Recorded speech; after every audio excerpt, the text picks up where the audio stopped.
کور کې چای مې خپله پخوه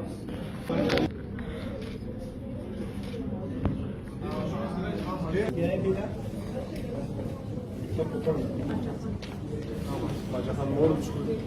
دا کوم ځای نه راغلی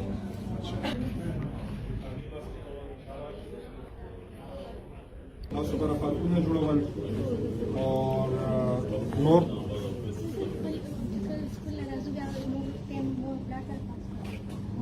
بل څه تخیل تاسو ته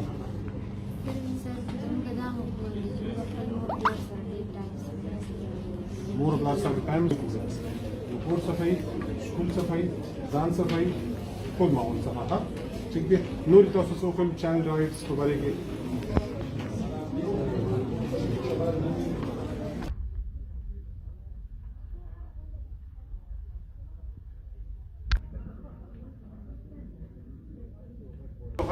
من دا صرف تپوس کولو تاسو ته نن دی کوم دلته کې تاسو څه کوم پروګرام هلته د بچیو د تاسو ټول وورو پښتو کې خبرې کوم کنه ټیک دی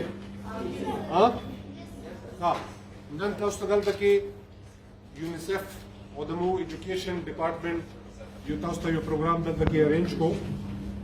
اور تاسو ته د ماشومانو څه کم حقوق دي ماشومانو کوم حقوق دي هغه په باره کې تاسو پیلا تاسو ذکر وکړو او تاسو ګورا تاسو لیکلي دي ماشومانو د لپاره او د مو کم حقوق دي هغه څه سوي نو تاسو ته په دې معاشره کې ګراوندز هم پکار دي تاسو ورکې لوبې وکړو تاسو ته لپاره ایجوکیشن هم پکار دی حکومت تاسو ته ایجوکیشن هم بدل کوي تاسو ته د اظهار رائے کوم ازادي دی هغه هم تاسو ته پکار دی تاسو باندې چایلډ کم لیبر دی هغه هم پابندي اور تاسو ته هر مشروم ته ایجوکیشن هر مشروم په سکول کې وي ٹھیک دی نو دې کې مو شکریا ادا کوو د یونیسف پورا ټیم اور ما څورا د ایجوکیشن ډپارټمنټ څورا دلته مو ډایرکټر صاحب شو نور مو څورا اورنګزیب شو نور مو ایجوکیشن ډپارټمنټ نه اور څورا سکولز نه ما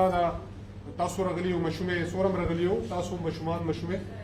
تاسو څه خو زده کو کنه دا شی به تاسو چې تاسو کې خیو تاسو خپل کور کې خیو خپل کور کې خپل رونو سره خپل خويندو سره خپل کور کې مور پلار هغه ته د میسج ورکو چې دا د مو حقوق دي مو ته تعلیم هم راکې مو سره نور حقوق دي هغه مو ته راکې او حکومت کومه ځمېداري ده چې تاسو ذکر عالمه ما څه کله ووري د ما مشومان ټول دلته ناست دي او هغه خپل پینټینګ کوي او خپل آیډیاز دي هغه په کاغذ باندې ول ما زره څوم ورته زه خپل راغورم اور ډیر خوشحال شمه اور تاسو کومه ماشاءالله آیډیز دي هغه اور حکومت طرف نه زه تاسو ذکر غلې ما سمو ان شاء الله تاسو لپاره څورم په سکولونو کې لګیو کار کو تاسو ته ایجوکیشن خنور کمی فیسیلیټیز هغه تاسو ته مو ان شاء الله درکو انداسې به مهنت کو کنه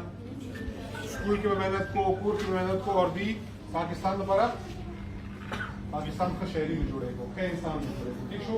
ځان تکلیف وکړو